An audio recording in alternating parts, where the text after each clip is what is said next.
Now it's time to preview an upcoming game with Ryan Metzler. Hey everyone, it's Ryan Metzler here, and today we're going to go ahead and look at another Kickstarter preview title. This time we're going to take a look at City Hall, which is a game for 2 to 4 players about taking actions and kind of zoning out an area within a city by taking these specific actions. Each player will have a chance to put one action up for auction, and whoever wins that action will get to take the benefits of it. So you may not even get an action in a round, but maybe you'll accumulate some resources. So real quick, why don't we take a look at the prototype components for this game and how the game plays, and then we'll come back here and I'll sum it all up for you. So here you can see the setup for City Hall. Now this is going to be a game where you're trying to zone out and build buildings in a specific pattern in order to make those buildings more valuable, essentially. Now, these are Kickstarter quality components, so note these are not final components. This is a prototype. What you get if you pledge for the game may not be exactly representative of this, but will be similar. So what we've set up here is for a 4-player game. Each player having their own meeples, and the turn order is going to be blue, orange, white, and then black. You can also see that they have pawns over here on what is called the population track, which will be an endgame factor in terms of score, and on the approval rating track here, which will also factor into your score at the end of the game. Also, you can see this star that's over here on the approval rating. This will be an endgame condition. And as you do things, this star will move along, and if it gets to 5, that'll be the last round. Also, if any of these meeples get to 5, the round will be the last round, and you'll finish it out and then calculate your final scores.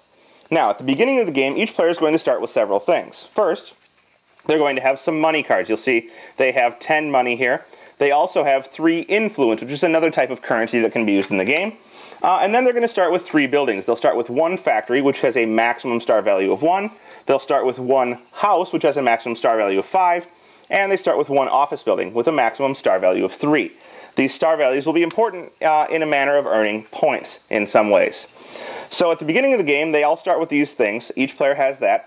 And you're going to start with some of these districts being available. So you'll see we have Brooklyn, Queens, and Manhattan. And you'll flip out the top 3 cards of this location deck, and you'll place these out. So we have M4, which is in Manhattan. Now you'll see the Manhattan things have a star on them. That means any property you build there automatically gets +1 to their star rating.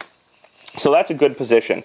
We have Q8, which will be in Queens, and we have B3, which is in Brooklyn. Now, typically things are only adjacent to each other, orthogonally or diagonally, in their own borough, but you can see Q8 and B3 are connected by a bridge, making them adjacent. So these 3 are available, and starting with the first player, you get to choose one of these districts that you want to claim. So let's say that blue, being first, wants to claim M4. They will place their piece here, and they'll take the M4 card. What will happen then is that another one of these cards will come out. So now we have Q5, which is over here, connected to M2 and all of the other Qs next to it. In addition, each one that wasn't taken will get $5 added to it. So Q8 and B3 are now worth $5 to whoever takes them. And the next player in turn order will select another one. So orange maybe likes the fact that these are adjacent, takes Q8 and the $5, placing it in their area and putting a pawn out.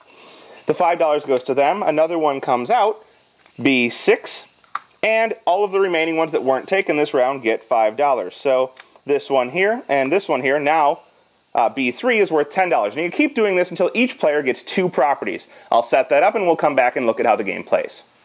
Alright, now that everybody has their places, you can see that orange has got B6 and Q8, and blue's got B8 and M4, and everybody's got 2 spots out on the board. And the remaining spots here, there's 3 left with some money on some of them, and one of them with no money because it was just placed. After everyone has done this, each player gets to build one of their buildings out onto the board for free. So they get to choose one of their properties and place one of the 3 starting buildings they have out on the board. This will be their first building, and they will adjust the star rating of it appropriately. So let's say blue wants to play over here in Manhattan. They're going to play their house. And this house usually would start with no stars on it, but since it is in Manhattan, it gets a star. Now, let's say that our orange player here wants to start their office building. They start it on B6. B6 is currently adjacent to nothing, and it's not in Manhattan, so it doesn't get any stars. However, when we move on to the next player, that player decides to build something else. Maybe they build a house next to the office building. White builds their house here. Houses are going to get bonuses for being next to other houses, other offices, and parks. And it's going to be +2 per house, +1 per office, and +1 per park. And this is all outlined on a handy sheet here that tells you what they get added. So it's adjacent to 1 office. It's going to get 1 star on it. Likewise, the office is going to get bonuses for being next to a house. It's +1 per office, house, or park for the office, and so it gets a star as well. Now you'll see they have the printed stars. They can never go above the number of printed stars, but right now they're each at 1 below their printed value. Finally, the last player gets to place their piece out, so maybe they decide to be unlike everyone else, and black will start a factory. Since it's adjacent to nothing, it gets nothing added, and we would start the game now at this point with everyone having their star values out here and everyone placing their first building. In addition, you're going to return one of your remaining 2 buildings to the bottom of the deck, and you'll start the game with 1 remaining building in your hand. So everyone would return their one of their last 2 buildings to the bottom of the deck, and we would start the game. So after we're all set up, we're going to go ahead and we're going to start playing the game. And the game is going to essentially take turn over a series of action turns, where each player gets 1 action, then you check and see if there's any endgame conditions, restart for the next round, and take more actions. Now, the actions are going to be based on these 7 different positions that are available in the city. These are tax assessor, surveyor, campaign manager, lobbyist, zoning board, deputy mayor, and health commissioner. And what's going to happen is the player who's first in order is going to choose one of these actions that they'd like to take. And they're going to put a pawn out on it to show that. So maybe the first player would like to take tax assessor. Now, what tax assessor does is the tax assessor is going to make money based on some factors. The factors are going to be however much their population is. So right now their population is 1. However many offices they have out on the board. So if they have 1 office, they're going to get 3 money. 2 offices will be 6 money. And then $7 for each factory they have out on the board. So if you have a lot of factories, a lot of office buildings, you're going to make a decent amount of money for taking this. But what you're going to do here is you're going to place your pawn here, and this does not mean you get to take the action. What this means is that this action is going to be auctioned off.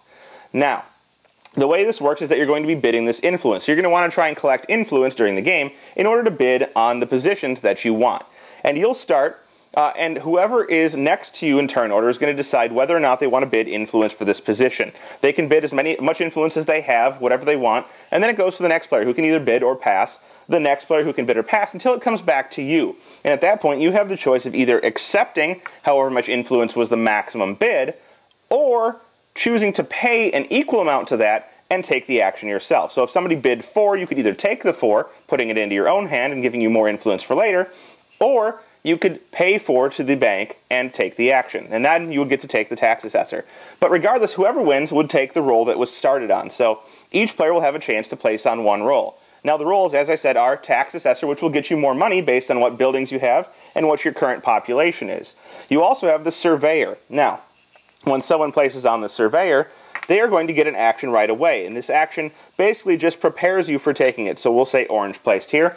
What happens is that the player who places here can either draw a random card from the top of this deck and place it out. Looking like this, they'd see, okay, Q3, I can put this out here.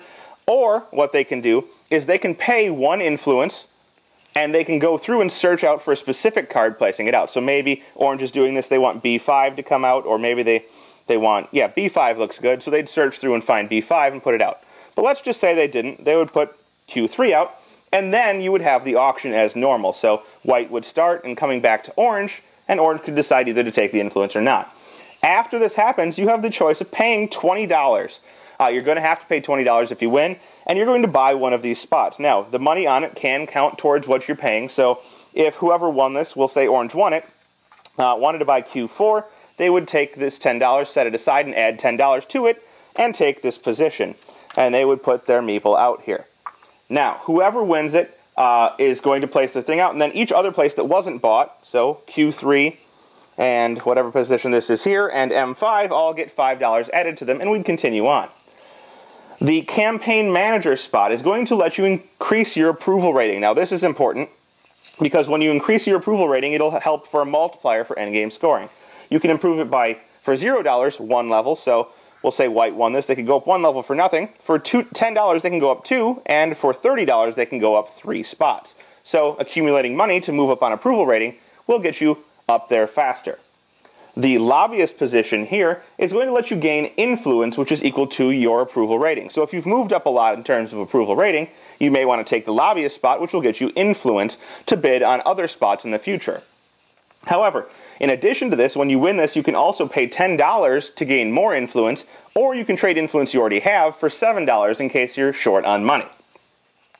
The zoning board position here will first, whoever places there, let's say it's blue again, is going to reveal 3 cards from the building. So they reveal a house, which has the maximum stars of 5, an office, which has maximum of 3, and another house.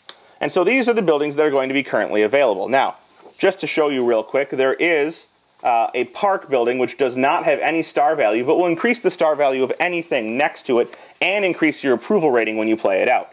So those are in the deck. But essentially, whoever does this is going to put the 3 buildings out there, and then there will be the auction. Whoever wins the auction has the choice of doing any of the following. They can either take 2 of these buildings, they can take 1 of the buildings and play a building from their hand onto any of their own properties, or they can place 2 buildings from their hand out onto the properties without taking any of the revealed buildings. For each building that you decide to build, you're going to move this star up 1 position on this track. Now, as I said earlier, if this star gets all the way to the 5, that'll trigger the last round. Or if any player manages to get their approval rating all the way to 5, the game will end after the next round. The deputy mayor does not have any previous associated actions with it, but when you take this, you're going to advance in turn order at the beginning of the next round. Whoever becomes the deputy mayor will move all the way up in terms of turn order, and they'll start the next round by choosing whichever action they want to start out for auction. Finally, there's the health commissioner position, and this is the position that will allow you to increase your population. This is going to be based on the star values of your buildings, which will increase as you build more buildings next to them that add stars. As I said, factories, this type over here, will go up in star value for each office or park next to them. Offices will go up if they have offices, housing, or parks next to them. And housing go down for each factory, down 1 star for each factory, but up 2 per house, 1 per office building, and 1 per park. So if I were to place a house next to this house later, let's say B2 is open, it would increase this one by 2. It itself would go up by 3 because it has a house and an office building next to it. And the office building would go up by 1 more. So everything would adjust dynamically when new buildings are placed out. When you take the health commissioner spot, you're going to have an auction, and after that auction, whoever wins will be able to either add 3 to their total star value out on the board, so you'll add up all of your star values for all of your buildings, and either add 3 or double your total star value. Now that depends on how many stars you have, which one you choose, but as more stars come out, the more you're going to want to double. After that, you'll check and see who has the most or highest star value, and that player will go up 4 in terms of population. So right now, if we were to look, we'll say that white owns this area. White has 6 star value, and they would probably double it if they won. Let's say they didn't win, though. They have 6. Orange has 2 star value, so they're already losing, and blue has 1. Well, no matter what, white is going to win this, but let's say orange won and they add 3. So it's 6 to 5 to 1. In this case, we're going to move up. White is going to move up 4. We'll say that orange has 5. They added 3 to their total, so they are going to move up some as well. And they are going to move up two spaces. And then the third place player in this case is going to move up 1. So they move up 2, and we'll say that blue is in third place, and they move up 1. And so that's how you advance your population. After everyone has chosen one of these actions to auction off, not necessarily taken an action, but chosen an action, you're going to clear up for the round. Now, we'll say that everybody chose an action, they chose this one, and black chose this one here. At this point, all of the actions that did not get taken are going to have an influence added to them. And this is going to encourage you to take those actions later. So, those 3 weren't taken, they get influence added to them. Each player will take their pawn back from these positions. And what's going to happen now is each player will collect an influence and you'll check for end game. So each player gets 1 influence to add to their pile, and you'll check for end game. As I said previously, the game end conditions are either this star ends up here, or one player manages to make it all the way up in terms of approval rating. Either one of these will trigger the last round, which will see you go through all of these different actions, again placing out on the board, except that you're going to place onto all of these. So you're going to keep taking actions, choosing which one of these to auction off for influence until they're all full, taking each action in the order that it's chosen.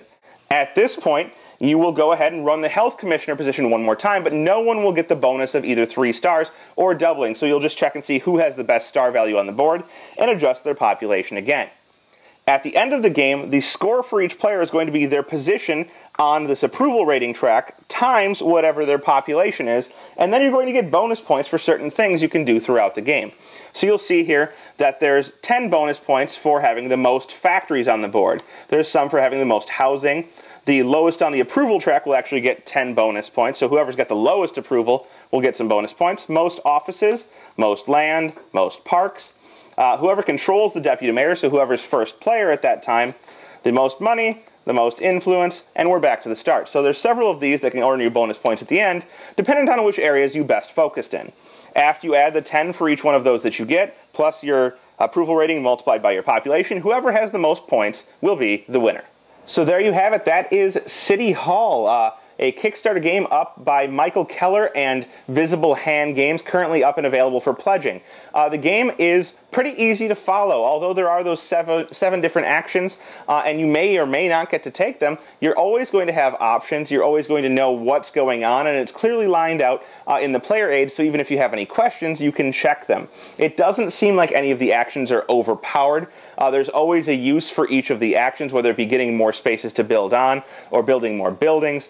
And you really have to be careful to balance advancing the game with cleverly placing out your buildings in order to increase their star ratings, with getting your approval rating increased and your population increased. And there's a lot of different things to really keep in count, which is kind of nice in that if you don't balance properly and you don't strategize well, you're not going to excel. So if you're looking for a game which requires you to focus on several different areas, I think City Hall is a good place to look.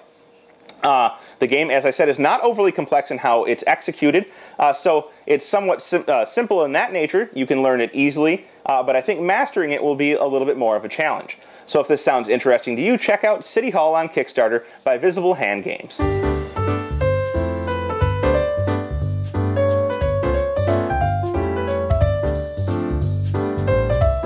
Thanks for watching our review today. For more information about board games, as well as the #1 board game audio podcast, check out Dicetower.com for reviews, interviews, and more. I'm Eric Summerer, and you've been watching The Dice Tower.